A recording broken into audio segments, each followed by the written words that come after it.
En fait, il existe plusieurs façons de monter en gamme et créer de la valeur. La première chose qui vient à l'esprit quand on dit monter en gamme, c'est plus de luxe. Mais je ne suis pas sûre que ce soit aujourd'hui un axe prioritaire dans l'attente des clients.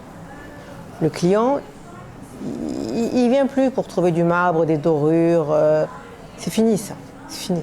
Enfin, si, il restera un tourisme de niche, bien sûr. Mais ce n'est plus l'attente majoritaire des clients. Le client, aujourd'hui, vous lui donnez un lit confortable, propre, de l'hygiène. Mais le client, il vient pour vivre une expérience authentique. Donc il faudrait monter en gamme, justement, en faisant vivre à cet invité, j'aime pas le mot client, c'est invité, ce sont nos invités, à nos invités une expérience authentique.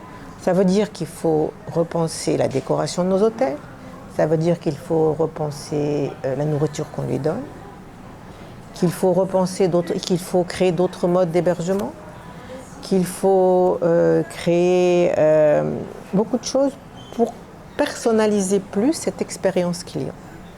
Je pense que c'est une façon intelligente et pas très coûteuse de monter en gamme.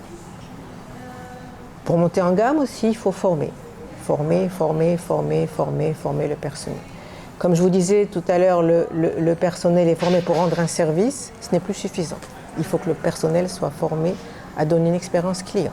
Il faut que le personnel en contact du client ou de l'invité soit capable de sortir du storytelling sur sa région, sur son pays, sur son histoire, sur son patrimoine, sur ce qu'il y a à faire en dehors de l'hôtel.